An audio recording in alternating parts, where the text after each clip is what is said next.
You feel it, don't you? That silent ache beneath the surface, that invisible thread that tugs at your heart in the quietest hours. Something has shifted. And though the world pretends it hasn't noticed, heaven has. The angels speak clearly now. He thinks of you more than he admits. In the stillness, in the ordinary, in moments he can't explain, your presence returns like a prayer. You weren't just someone who walked into his life. You were sent, assigned, placed, because his soul called out, and God answered through you. This connection isn't random. It was written before either of you knew how to read the language of longing. You entered his path not to complete a story, but to awaken one. The angels show me he's not at peace. Not because of anything you did, but because of everything you stirred. Your light broke his patterns. Your truth confronted his illusions. And now, even if his body resists, his soul remembers. He misses you in sacred ways. Not just the way your voice felt like home, but the way your energy made him believe in something bigger. He prays for strength. Not to forget you, but to become someone worthy of standing beside you. This is not just longing. This is sacred remembering. The kind of ache that only exists when a soul realizes it has touched something eternal. You were the angel he didn't know he was praying for. And now he prays again, this time for courage. It is God who arms me with strength and keeps my way secure. Psalm 18 verse 32. There is a silence within him that no one sees. Not even those closest. Not even himself, at times. But the angels see. And they speak. He didn't push you away because you weren't enough. He pulled away because he wasn't ready to be seen so deeply. You didn't touch his heart. You touched his wounds. And love, real love, the kind you carry, it doesn't flatter. It reveals. He has walked through the years wearing armor. Perhaps childhood taught him that being vulnerable was dangerous. Perhaps heartbreak taught him that staying numb was safer. But you came in like a melody that silenced all the noise. And in that stillness, he met himself, raw, afraid, unprepared. He saw parts of himself he had kept hidden even from his own reflection. Your kindness felt too pure. Your gaze too knowing. Your presence too familiar to ignore. So he ran. Not from you, but from the flood of feelings that whispered, maybe I am worthy of this. But what if I lose it? The angels want you to know, this isn't rejection. It's recognition. He recognized your ability to reach places he has spent a lifetime avoiding. And that frightened him. But just because he couldn't stay doesn't mean he didn't feel. He felt more than he ever told you. And that's why your silence haunts him now. Because it echoes the very things he never dared to say. There's something sacred in the way you kept loving, even without answers. Even without being chosen. Even while he wandered. But the angels pause here. They place their hands on your shoulders and whisper, Dear soul, you were never meant to save him at the cost of losing yourself. Your softness is not weakness. Your loyalty is not permission to delay. And your light, your rare healing light, was never meant to shine only for someone else's growth. You must understand this. There is nothing selfish about choosing yourself. Nothing unkind about tending to your own garden while someone else learns how to nourish their own soul. He needed your light, yes. But you need your own warmth too. This chapter is not about waiting. It's about remembering. Remembering who you are without the ache. Who you were before the longing. Who you still are, even as you hope. He is on a journey. But so are you. And the angels are gently guiding you both. Separately for now, so that when your paths meet again, it won't be from a place of lack, but wholeness. So today, take a moment to rest in your own arms. Speak blessings over your own name. And remember this truth, you don't need to dim your light so that someone else can rise. Your light was meant to shine alongside another, not just for them. He sees things in you that he buried deep inside himself long ago. That's why it feels so intense. That's why it feels like a collision of comfort and chaos, all at once. The angels whisper, "You are the mirror he never expected." And through you, his soul has been seen for the first time in years. When you smiled, he saw joy he thought he'd lost. When you cried, he saw pain he never dealt with. When you loved unconditionally, he remembered what it felt like to be safe. But mirrors don't just reflect the beautiful. They reflect the broken. And when you touched his spirit, you also stirred up his shadows. He didn't know how to handle that. Because until you, no one had shown him a reflection that said, "Even this part of you deserves to be loved." You weren't here to fix him. You were here to remind him that even in the mess, he is still lovable. That even in the dark, his soul is still sacred. And even if he might have turned away, know this: he looked. He saw. He felt. And part of him is still standing in front of that mirror, trying to understand how someone could look into him and still stay. That's the power of your presence. You didn't just love him. You revealed him to himself. Something is shifting in him now. Quietly. Slowly. But undeniably. The angels say, his soul is awakening. And though he may not have the words, he feels everything. It's in the way he pauses when your name comes up. In the way certain songs now bring a sense of longing. In the way silence no longer brings the peace it once did. You stirred the sacred within him. And now, what was numb begins to feel. What was closed begins to breathe. This is the beginning of his awakening, not because you waited, not because you begged, but because your love did what love always does. It planted light in hidden places. And light, when planted right, grows. He may not tell you.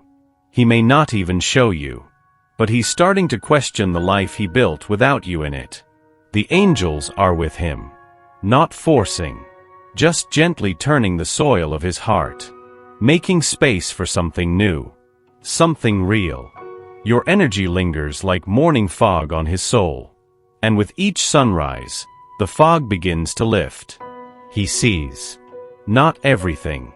Not yet. But enough to know, he's not the same.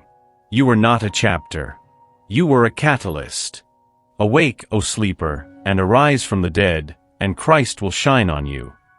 Ephesians 5 verse 14, there's a rhythm to his retreat. You've felt it. The coming close, the pulling back. The warmth, then the chill. And it's left your heart wondering, what am I supposed to hold on to? The angels answer softly, he runs not because he doesn't care, but because he cares more than he knows how to handle. He wants you. But wanting you means feeling everything. And that frightens him. He's caught in a loop of desire and defense. Each time he draws near, he sees the truth of who you are. And that truth calls him higher. But to rise means to let go. Let go of stories. Let go of masks. Let go of the parts of him that feel unworthy of love like yours. So instead, he withdraws. Not out of indifference, but to catch his breath from the intensity. You're not the problem. You're the invitation. And some souls take longer to answer. The angels want you to understand. His distance is not absence. It's preparation. He's being stretched by this love. Broken open in the best and worst ways. And though it may feel like rejection, it's resistance to the transformation he secretly craves. This is not the end. This is the ache before surrender. You didn't arrive in his life to be impressive. You arrived to be healing. And without even trying, you were. The angels say, your love softened walls built over decades. It reached places logic could never touch. He may not admit it. He may never say the words. But your presence brought warmth to the coldest corners of his soul. It wasn't grand gestures that changed him. It was the quiet moments. The way you listened when no one else did. The way you saw his soul, not just his strength.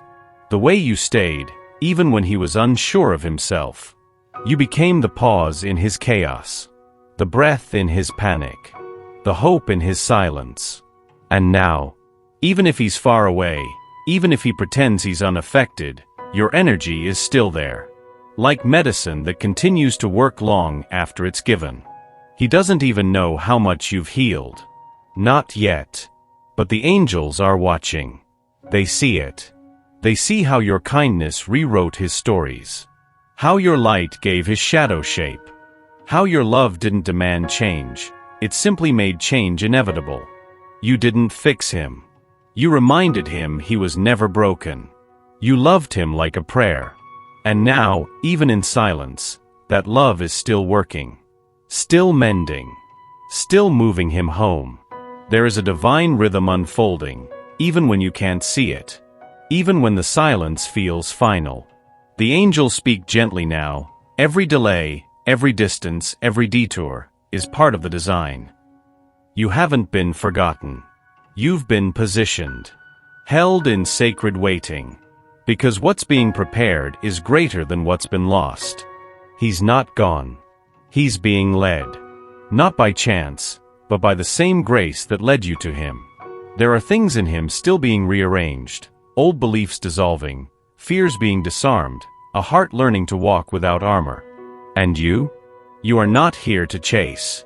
You are here to trust. Because heaven is working. And in places your eyes can't reach, his soul is being shown the truth, that you were not just a chapter. You were alignment. Destiny. An answer he didn't know he'd asked for. This is not a pause. This is a preparation. The angels are lighting his steps, even if he stumbles. Even if he turns the wrong way, they will bring him back. Because your connection wasn't built on convenience, it was built on calling. For I know the plans I have for you, declares the Lord. Plans to prosper you and not to harm you, plans to give you hope and a future. Jeremiah 29 verse 11. He doesn't know how to say it. Not because he doesn't feel it, but because he feels it too much. There's a trembling in him, a childlike fear that whispers, if I open up, I might break. The angels say, he loves you in secret places. But that love frightens him, because it demands his full self, and not just the version he's used to showing. You bring out the sacred in him. Not just the charm. Not just the bravado. But the aching boy who still longs to be chosen even in his mess. He never learned how to trust the arms that hold gently. He only knew hands that reach to fix or to take. So when you showed up, with no demands, only presence, it undid something in him. And now the thought of being fully seen by you terrifies him. Because what if he lets you in and you decide he's too much? But what he doesn't know yet is that you already saw it. All of it. And stayed. The angels are guiding him to his own softness, to the place where real love can live. Not the curated kind. The trembling, tearful, deeply human kind. He is learning that he doesn't need to be perfect. He just needs to be real. And you, dear soul, have given him that invitation simply by existing. You've waited, not passively, but with grace. Not in desperation, but in depth. You didn't ask to be a lesson. You asked to be met. And still, you offered love like water, without demand, without urgency. The angels now seal this message with reverence. Release what is not yours to carry.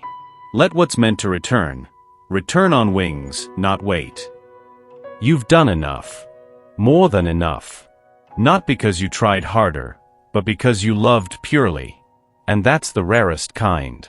He may come back. He may rise into the version of himself this love always called him to be. Or he may still take the longer road. But you will not lose yourself to possibility. You will not bend just to be chosen.